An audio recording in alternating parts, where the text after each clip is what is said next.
I'm Algebra Annie, and I'm here to help you be successful in your algebra class. If it doesn't challenge you, it doesn't change you. Fred DeVito. Our learning targets today are: I can solve one-step inequalities by using addition. I can solve one-step inequalities by using subtraction. Now we're being asked to solve and graph the inequality. So x plus 9 is supposed to be less than 15. I need to know what values of x would make this statement true. I need to get the x by itself. So I'm going to pair these positive 9s up with these negative 9s. I didn't do anything to my x. A positive 9 pairs with a negative 9 and it zeroes out. This is still less than 15 minus 9 is 6. I took 9 away from each side. Both sides of my seesaw weigh the exact same still because I did the same thing to both sides. I found out x is supposed to be less than 6 will make this original statement always true. And now we're supposed to graph our solution. So here's my number line. 6 is the number in question. I need a few to the right. I need a few to the left. 6 is the number in question. Here's my 6. Is 6 smaller than 6? It is not. So this needs to remain open because it is not an answer. Numbers smaller than 6. Well, I know 5 is smaller than 6. 5 is on this side, which means I color in that direction. My answer is x is less than 6, and this is the graph for x is less than 6. So my new equation is d minus 3 is supposed to be greater than negative 6. Currently, these are balanced out the way they need to be. I need to do operations to both sides to keep things balanced. I need to get rid of this negative 3.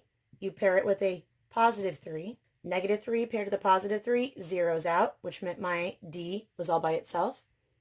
This should still be greater than a negative 6 plus 3 is a negative 3.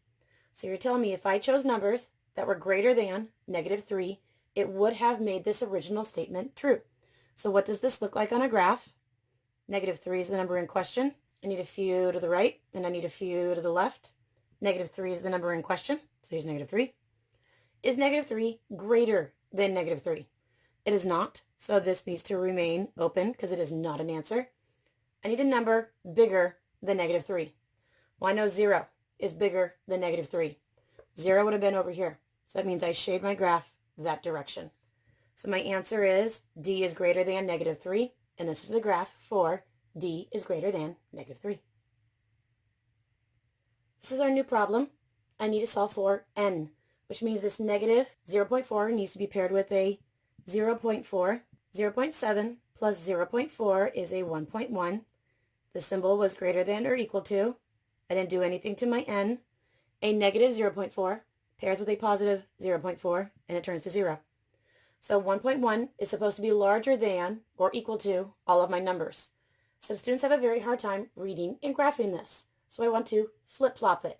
If you flip-flop it, everything needs to go. So this was read as n, n. This is read as 1.1, 1.1. If the inequality was pointing to the n, the inequality still needs to point to the n. If you flip-flopped sides, you need to flip-flop the inequality. So I'm supposed to be graphing numbers that are smaller than or equal to 1.1. So here's my number line. The number in question is 1.1. I need a few to the right. I need a few to the left. 1.1 is the number in question. Is 1.1 equal to 1.1? It is. So this is a closed circle because it is a possible answer. What numbers are smaller than 1.1? Well, I know 0 is smaller than 1.1. 0 would have been way over here on my number line, which meant I colored in all the numbers in that direction. So now we're going to do a word problem. It says the memory in Tania's camera phone allows her to take up to 20 pictures. Tania has already taken 16. Write, solve, and graph an inequality to show how many more pictures Tania can take. So 20 is the number of pictures her camera allows her to have. She may not have any more than 20. It has to be 20 or less than 20, which means any number over here, I could have exactly 20, or I could have had 19, or I could have had 18. These are the possible numbers of pictures she could have on her phone. 20 is the limit, which means this number right here could be equal to. So this number could be equal to. But that meant this number was always going to be bigger than. So 20 needs to be greater than or equal to the number of pictures currently on her phone, because this is her max. This is the maximum amount of pictures her camera can hold. Well, the problem said that she has already taken 16.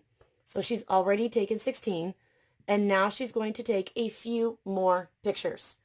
This needs to be smaller than 20, or she doesn't have enough room on her phone. We need to solve this inequality and see how many pictures could she still take. So I need to solve for P. This positive 16 needs to go away by pairing it with a negative 16. 20 minus 16 is 4, is greater than or equal to 16 minus 16 is 0, P. I have a hard time reading it with the variable on the right, so I'm going to completely flip-flop the entire thing. So instead of P over here, P's here. Instead of 4, 4. If the inequality was pointing to the P, the inequality is still pointing to the P. So how many pictures can she still take? The pictures she can still take are either less than 4 or they are equal to 4. So before we graph this, I want you to think about it. This is a camera. Is it possible to take 3.5 pictures on a camera, like half a picture? It's not. So pictures need to be whole numbers. So I need all the numbers that are whole numbers that are less than or equal to 4. Well, I know this means that she could have taken 4. She could have taken 3, 2, 1, or 0. Is it possible to take a negative picture? It is not. So when we're graphing this particular problem, we need to take the story into consideration. These are the only possible solutions for her to be able to take pictures of, because they have to be whole numbers. The max she was able to keep on her camera was 20. So 0, 1, 2, 3, 4. These are the only numbers that she is able to take. We can't take a half a picture, so you can't color in between. We cannot take a negative picture, so we cannot have an arrow drawing to the negative direction. There are only 5 different options for her now, since she's already taken 16. So P is less than or equal to 4, and this is the graph. Let's go ahead and practice solving and graphing a few more equations that are not word problems. So we're literally just graphing the math term. So the math problem is negative 12 is less than or equal to x minus 12. I want the x by itself. So I'm going to pair a negative 12 with a positive 12. Negative 12 plus 12 is 0. The symbol is less than or equal. I didn't do anything to my x. Negative 12 plus 12 is 0. So 0 is supposed to be smaller than or equal to all of my numbers.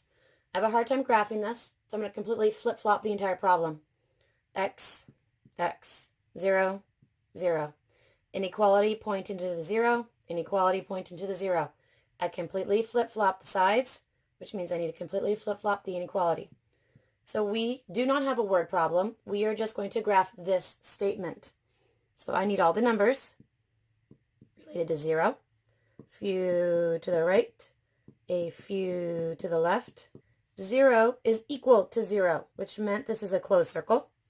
All the numbers that are larger than 0. Well, I know 1's bigger, and I know 2 is bigger, which meant my coloring would have gone that way. So x is greater than or equal to 0, and this is the graph for x is greater than or equal to 0. What did we learn today? I can solve one-step inequalities by using addition. I can solve one-step inequalities by using subtraction.